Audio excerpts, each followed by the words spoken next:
Good evening, everyone. Welcome to 31 Nights of Horror. This is Controller Cramps, and tonight I'm going to be going over my number 6 favorite horror movie of all time. And that movie is The Blair Witch Project. The Blair Witch Project is a 1999 found footage horror film directed and edited by Daniel Myrick and Eduardo Sanchez. The film stars Heather Donahue, Michael C. Williams, and Joshua Leonard as they head out to the Black Hills in Burkittsville, Maryland, to film a documentary about a local legend known as the Blair Witch. The trio goes out to Burkittsville, Maryland, and interviews a lot of the locals.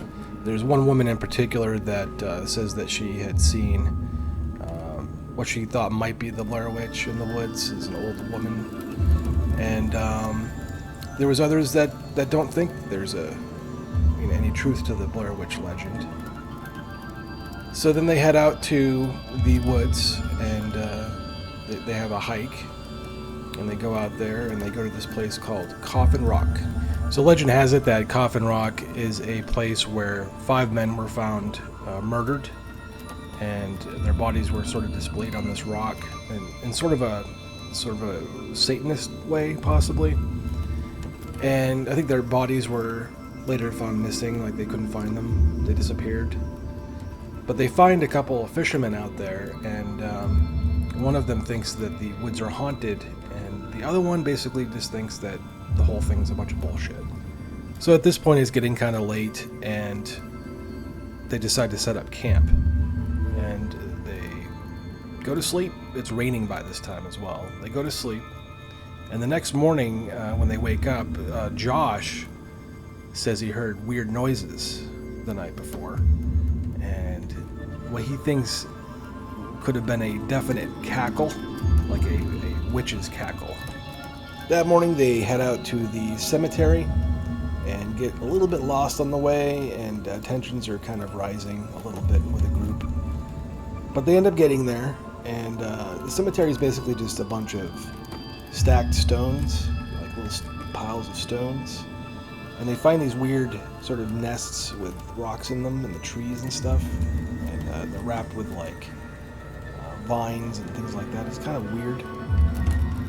But they set up camp, and they come back that night and do some night video and go back to the camp and go to sleep. And they're awoken by these weird sounds coming from the woods, and it's all around them. These twigs breaking and rocks being thrown. Just weird sounds, and freaks them out, to say the least. They think that possibly some of the locals have followed them out there and are basically just messing around with them. The next morning they head back to the car and get really lost on the way back, and if you thought tensions were rising before, now they're at a fever pitch. Everybody's upset. Mike especially is very angry, and blames it all on Heather. And they end up having to set up camp in the middle of nowhere. They don't know where they are.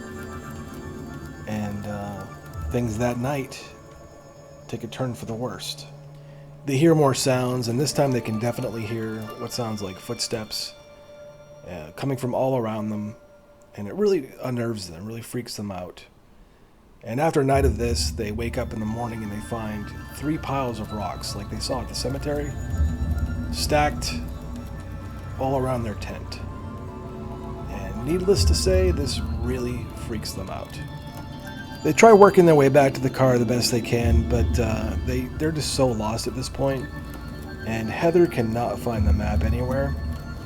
Eventually, Mike admits to taking the map and kicking it into the river, which throws everybody into complete rage at him. It's getting dark by this point. They're going to have to set up camp. Nobody is happy about that.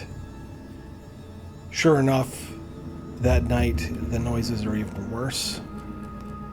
They can actually hear what sound like children playing or laughing or crying, and something attacks their tent, causing them to spill out into the night, completely terror-stricken.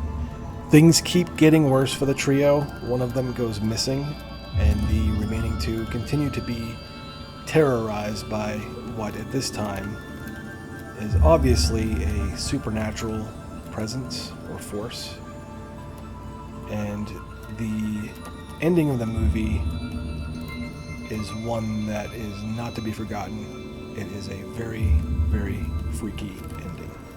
When this movie came out, it was heavily promoted online. There was a website you go to that kind of tells about the legend of the Blair Witch and some of the murders and strange events that happened in that area. It also shows the video cassettes that the 3 students had filmed on, and they were all covered in rust and dirt. And they were found in this old abandoned house in the middle of the woods. And people genuinely thought that this was not a horror movie really, but it was more of a documentary on what happened to the 3. I saw this movie opening night with some friends and my girlfriend, and let me tell you, we thought it was real. Not one of us thought it was a fake movie. It was that convincing. We had trouble sleeping that night because of this thing. I went back the next day with a couple of my friends, because I wanted them to see it too. And I must have watched that movie. I think I watched it 3 times the next day. I think I saw 3 showings, because I wanted to kind of see if I could find clues as to what might have happened, you know. It was that good. It wasn't until days later that it became apparent that the whole thing was fake, because Heather Donahue, I think she went on Letterman. And at that point I was like, oh my god, they got us, you know, they really did. And that's one of the reasons why it's so high up on my list, is that if you approach this movie not knowing anything about it, and you think it's an actual like documentary on these 3 missing students, it's a completely different experience than watching it now for the first time. But even now, knowing the history behind the film and that it's all fake, I still watch the movie quite a bit. I mean, at least once a year. Whenever it comes out on a new format, I'll grab it, put it in the collection, and get another watch. I'll watch clips here and there. I'll watch, there's documentaries about the Blair Witch, you know, fake documentaries and things. I even enjoyed the remake that came out a few years ago. I actually enjoyed that.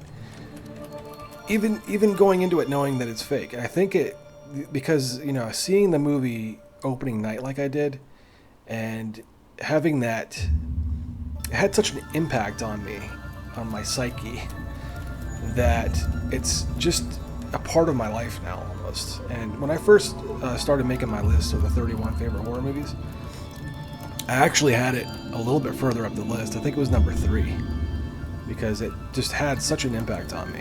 And I will never not love the Blair Witch Project. It's just a very meaningful movie to me, very nostalgic, brings back a lot of memories of that time, and it was probably the best time of my life. Those, you know, 99 to maybe 2002, somewhere around there.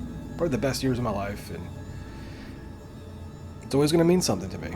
That's my very meager review of the Blair Witch Project. I appreciate you watching. Join me tomorrow night for my number 5 favorite horror movie of all time. And until then, keep it sleazy.